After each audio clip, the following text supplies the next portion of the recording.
Hi everyone, मैं प्रिया और अपने चैनल पर आप सभी का स्वागत करती हूँ। चलिए देखिए दोस्तों, आज हम बहुत ही सुंदर रहस्य जानेंगे। आप भी सुनकर इस वीडियो को देखकर आश्चर्य रह जाएंगे।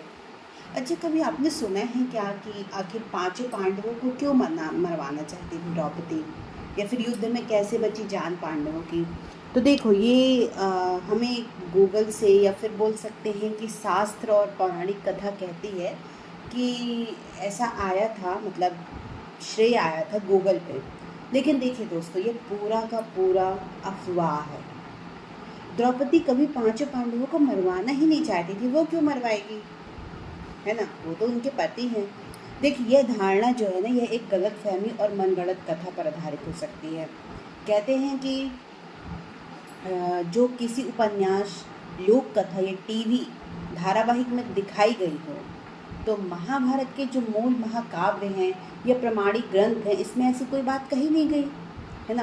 देखिए, अगर हम शास्त्र उठाकर देखते हैं, उपन्यास उठाकर देखते हैं, या फिर महाभारत खुद एक महाकाव्य ग्रंथ है, अगर हम उसको उठाकर देखते हैं तो कहीं पे भी ये बात जिक्र हुई ही नहीं कि द्रौपदी पांडवों को मरवाना चाहती थी। अब देखिए, सच्चाई क्या है?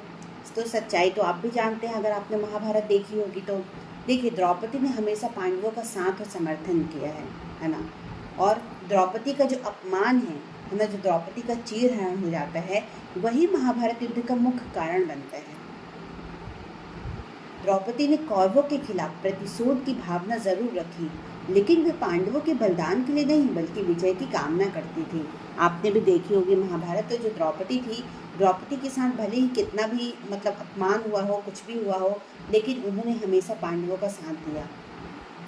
फिर देखिए, चलिए ठीक है, हम मानते हैं कि ये मनगढ़ंत कहानी अफवाह है, लेकिन ये अफवाह आई कहाँ से? चलिए हम बताते हैं आपको। तो देखिए, कभी कभी जो आधुनिक कथा लेखन है, आधुनिक कथा लेखन मतलब जो अभी जैसे टीवी सीरियल बनाया जाता है, नाटक बनाया जाता है ना, उसको बढ़ाने के लिए, मतलब उसमें सस्पेंस क्रिएट करने के लिए कुछ काल्पनिक घटनाएं जोड़ दी जाती हैं। संभव है कि किसी भी मतलब कथा में द्रौपदी के क्रोध या कटाक्ष को गलत रूप में प्रस्तुत किया गया हो, है ना, बल्कि ये पूरी तरह से अफवाह है। दूसरी बात है कि युद्ध में पांडव कैसे बचे? तो देखिए, सबसे पहली बात ये कि महाभारत के युद्ध में जो पांडव थे, वो युद्ध कौशल, रणनीति और श्री कृष्ण की सहायता से बचे। जो युधिष्ठिर हैं, धर्म और नीति के पथ पर चले और जब जरूरत पड़ी तो युद्ध में निर्णायक बने। कौन? युधिष्ठिर। फिर से सुनिएगा, धर्म और नीति के पथ पर चले और जब जब जरूरत पड़ी तो वो युद्ध के निर्णायक बने। आपने देखा होगा कि जब भी कोई भी घटना घटित हो जाती थी महाभारत में, है ना, या फिर कुछ भी, जो पांडव रहते थे वो बहुत ही परेशान रहते थे, तो वो युधिष्ठिर के पास जाते थे क्योंकि वो बहुत अच्छे निर्णायक थे। दूसरी बात, भीम। देखिए, भीम जो थे वो अपनी ताकत से कई राक्षसों और कौरवों को पराजित किया। जैसे आपने भी देखा होगा दुर्योधन, दुशासन, वैसे कौरवों के जितने भी भाई थे दुर्योधन के, उनको सबका जो वध था वो भीम ने ही किया था। फिर आते हैं अर्जुन। देखिए, श्री कृष्ण के सारथी बने थे, है ना, वो श्री कृष्ण सारथी बने थे अर्जुन के, इसमें गांडीव जो धनुष से अपराजय साबित हुए हैं। उन्होंने मतलब कभी पराजय नहीं मिली उनको उस धनुष से। फिर जो नकुल सहदेव आते हैं, तो वो कम प्रसिद्ध, लेकिन वो भी एक महान योद्धा थे, कई कौरव पक्ष के महारथियों को हराया था। फिर देखिए, श्री कृष्ण ने कई बार पांडवों को रणनीतिक सुझाव दिए जिससे वे घातक परिस्थितियों से बच पाए। सबसे पहली बात ये कि भगवान श्री कृष्ण तो भगवान थे ना, पहले से उन्हें पता था कि एक्चुअल में होने क्या वाला है, और जब जब पांडव ने कुछ लड़ाई लड़ी या फिर कुछ भी डिसीजन लिया, तो वो श्री कृष्ण के रणनीतिक सुझाव दिए गए जिससे वो बहुत ज़्यादा घातक परिस्थितियों से बच गए। देखिए, जैसे ये जो अफवाह फैली है ना, तो अगर आपने कभी किसी टीवी सीरियल में देखा हो या वेब सीरीज़ में देखा हो, है ना, जैसे कि स्टार प्लस में जैसे महाभारत आई थी, या फिर कोई यूट्यूब में दिखाया गया हो, तो संभव ये है कि उसमें नाटकीयता बढ़ाने के लिए दिखाया गया हो। नाटकीयता मतलब जैसे कि मैंने बोला सस्पेंस, है ना, कि द्रौपदी पांडवों से नाराज होकर कुछ ऐसा कहती है कि जिससे लगता है कि वह उन्हें मरते देखना चाहती है, बट ऐसा कुछ नहीं रहता। कहते हैं कि जब द्रौपदी का चीरहरण हो जाता है, तब वो उनको बहुत ज़्यादा, वो पांडवों पे क्रोधित हो जाती हैं। दूसरी बात, उदाहरण के लिए अगर देखा जाए तो आपने देखा होगा कि कुछ कहानियों में ऐसा भी दिखाया गया है, कुछ कहानियों में मतलब टीवी सीरियल में, कि द्रौपदी दुखी होती है तो पांडव ने उन्हें जुए पर दाव पर लगा दिया और उन्हें बचाया नहीं, बट ऐसा कुछ भी नहीं है ना। वे क्रोध में कुछ कठोर बातें कहती हैं। कब कहती हैं? कि जब उनका अपमान हो जाता है। जैसे कहती हैं कि ये पांडव तो मेरे पति कहलाने लायक नहीं। लेकिन ये शास्त्र नहीं कहता, ये केवल आजकल के आधुनिक सीरियल में कहा गया है। लेकिन यह सिर्फ क्रोध या दुख का क्षणिक भाव होता है, स्थायी इच्छा नहीं होती है।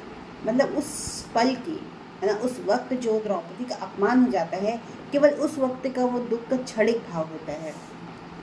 फिर देखिए दूसरी बात ये कि मूल महाभारत में दिखाया गया कि द्रौपदी ने पांडवों को हमेशा न्याय के लिए प्रेरित किया, हमेशा न्याय के लिए, और उन्हें युद्ध के लिए उत्साहित किया कि जाओ वीर, युद्ध लड़ कर आओ। वह पांचों की पत्नी थी और उनके दुख सुख की भी साथी भी थी। उन्होंने भीष्म, द्रोण, कर्ण आदि के अन्याय पर सवाल भी उठाए, पर पांडवों के प्रति कभी शत्रुता नहीं दिखाई उन्होंने, है ना। तो मैंने आपको चलिए कई बार बोला कि अगर यह दिखाया गया हो तो ये केवल आधुनिक सीरियल टीवी पर ही हो सकता है। चलिए